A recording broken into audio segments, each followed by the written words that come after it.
seja bem-vindo a Conversas Cristãs, um pequeno espaço de comentário das nossas notícias e também uma perspectiva destas notícias do ponto de vista de um cristão, de uma cosmovisão, de uma perspectiva de alguém que crê na Bíblia como a revelação de Deus. Depois de muito tempo em que nós tínhamos essencialmente notícias muito negativas a respeito da pandemia, de repente começou-se a falar sobre libertação. Não deixa de ser interessante, os números não mudaram assim tanto, mas já começa a haver notícias e informações por parte das autoridades de que em setembro provavelmente vamos poder deixar de utilizar máscaras, pelo menos em público. Começa a haver abertura dos espaços para que as pessoas possam estar juntos, espaços públicos, espaços internos de espetáculo, enfim, vários tipos de atividade. Os campos de futebol também vão receber pessoas, apesar de que a limitação em termos de ocupação ainda é significativa, ou seja, a ideia da liberdade, talvez por pressão daquilo que nós vimos em outros países da Europa, e as notícias hoje passam rápido e as imagens também vão chegando muito depressa, ou talvez, e muitos já fizeram esta ligação, porque ela acaba por ser difícil de não fazer, porque as eleições se aproximam e há desejo de que o público tenha uma postura positiva em relação àquilo que são as autoridades. No entretanto, esta libertação tem muito que se lhe diga. Vivemos num momento em que o certificado de vacinação começa a ser cada vez mais necessário para fazer quase tudo. Nós precisamos dele para ir aos restaurantes, no fim de semana, se calhar já não só no fim de semana, se calhar só num restaurante, e em outros espaços também vamos precisar de os ter. Não deixa de ser interessante que a vacina sempre foi colocada como facultativa, mas, no entretanto, as leis e as regras que estão sendo estabelecidas são tão limitadoras que o que era facultativo daqui a bocado vai passar a ser obrigatório. As pessoas que não têm a vacina são olhadas como vilões que não querem participar do bem e da saúde pública. Eu posso falar com alguma tranquilidade porque tenho aqui várias vezes incentivado a utilização da vacina e eu mesmo já fui vacinado. Portanto, não estou aqui a ser negacionista ou a dizer que não funciona, apenas a achar estranho que nós agora classifiquemos as pessoas. Elas têm ou não têm direito de escolher? Ok, então se não tem vacina vai ter que fazer testes. Daqui a pouco vamos ter pessoas a fazer testes quase todos os dias ou com muita frequência. É verdade, os testes tornaram-se bastante baratos, fica um pouco mais fácil de fazer. Isto tudo porque nós temos certeza de que a vacina é garantia absoluta? Não, e complica quando cada vez mais ouvimos falar de pessoas que estão vacinadas com as 2 doses, mesmo depois do tempo considerado necessário para que haja imunidade, e nós verificamos que os riscos continuam aí. Pessoas internadas com as vacinas em dia, pessoas nos cuidados intensivos com as vacinas e pessoas a falecerem depois de terem feito as vacinas. Portanto, isto tudo cria-nos dificuldade. Pessoas a fazerem testes da sua imunidade porque querem, e nós normalmente como médicos dizemos, olha, não é 100% seguro, isto não significa basicamente nada, mas a verdade é que nós esperamos um resultado de imunidade ao fim de 1 mês ou 2 meses de vacinação e algumas pessoas estão fazendo os testes e vêm com a imunidade baixíssima depois da 2ª dose. Pergunta, vai haver 3ª dose? Não vai haver 3ª dose? Esta libertação parece-nos bastante estranha. E o grande problema do momento? Vai-se vacinar as crianças ou não?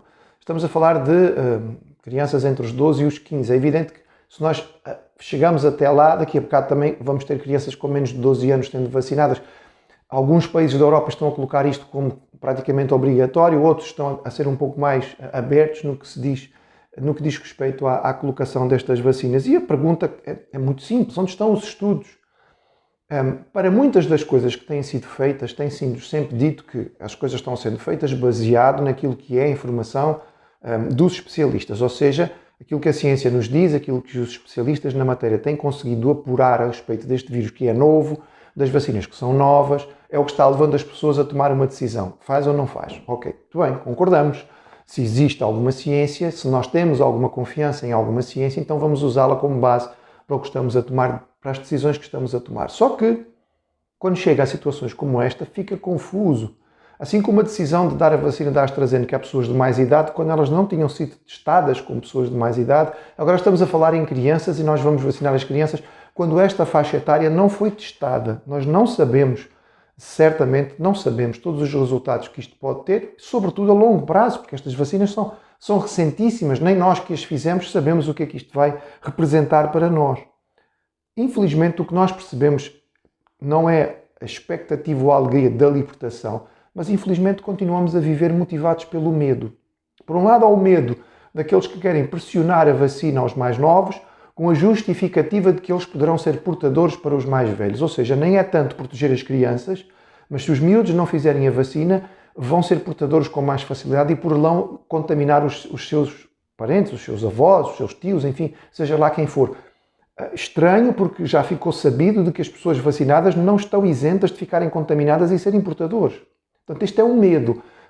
O medo não tem tanto a ver com as crianças, tem a ver com as pessoas que as crianças poderão contaminar. Por outro lado, há o medo do resultado da vacina. O que é que estas vacinas vão fazer às crianças? Então, a pressão sobre a classe médica para que se defina. A classe médica se defende porque não pode assumir este risco, porque, na verdade, só poderemos assumir um risco se nós tivermos resultados concretos e seguros, com tempo, e não temos tempo para tomar decisões baseadas na ciência neste momento. Porque a verdade é que as coisas estão sendo feitas à medida que acontecem. E, portanto, pode vir a acontecer daqui a um tempo que nós olhemos para trás e digamos foi uma péssima decisão. Mas o que nós estamos a fazer é baseado naquilo que temos apenas no momento. Quais são, então, os critérios? E repetimos, a vacinação que é aberta, em teoria é facultativa, passa a ser uma imposição. E quanto mais se pressiona para que as pessoas sejam vacinadas, parece que mais aumenta o número das pessoas que dizem eu não quero ser vacinado, eu não fui chamado, não estou interessado em ser chamado, não quero ser chamado, não quero ser vacinado, porque depois da vacina feita as pessoas continuam a ter que manter a distância, utilizar a máscara e seguir todas as outras regras. Portanto, esta libertação é muito estranha. Nós, do ponto de vista cristão, gostamos muito desta ideia de libertação, porque esta é uma imagem que é usada muitas vezes na Bíblia, uma imagem usada muitas vezes no Evangelho, ou uma das imagens usadas para o Evangelho. Quando falamos em libertação, estamos a partir do princípio que há algum tipo de prisão, algum tipo de limitação da liberdade, seja ela por um vício, por um mau hábito, seja ela por, enfim, alguma prisão externa, ou uma prisão onde a pessoa está realmente limitada e não pode sair. Portanto, é algo que é muito mau. O principal problema do homem e os principais problemas do homem nem são externos, têm a ver com a liberdade interior, têm a ver com a sensação de prisão interior, têm a ver com o homem não se sentir livre, não se sentir satisfeito. E nós ouvimos cada vez mais as pessoas dizerem eu sinto-me preso. É a tal história do homem que diz que é uma mulher presa num corpo de homem, é um homem preso num corpo de mulher, é uma criança presa num corpo de adulto, e por aí vai. Ou seja, é estranho que nós falemos sobre libertação, mas na verdade nós não conseguimos colocar o dedo na ferida e perceber onde é que vem o problema. O problema vem, como sempre, e esta é a explicação e a resposta bíblica, de algo que é uma escolha nossa, a nossa independência do Criador. Nós preferimos ficar separados dele.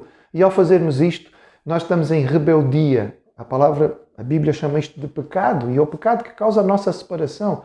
E nós não conseguimos nos libertar dele. Quem comete pecado é escravo do pecado, diz o Evangelho. Foi o Senhor Jesus que ensinou isto. E, portanto, libertação é ser liberto do nosso pecado. É a Bíblia que usa, o apóstolo Paulo que usa a ideia do mercado de escravos, onde alguém está a ser vendido porque é cativo, e Jesus paga o preço da libertação desta pessoa. Esta ideia de libertação é uma das ideias usadas várias vezes na Bíblia, num contexto do primeiro século em que havia milhões de escravos por todo o Império Romano. É uma imagem muito forte e muito significativa. E nós podemos dizer, como Jesus ensinava, quando o Filho vos libertar, vós sereis verdadeiramente livres. Ele é a verdade que liberta.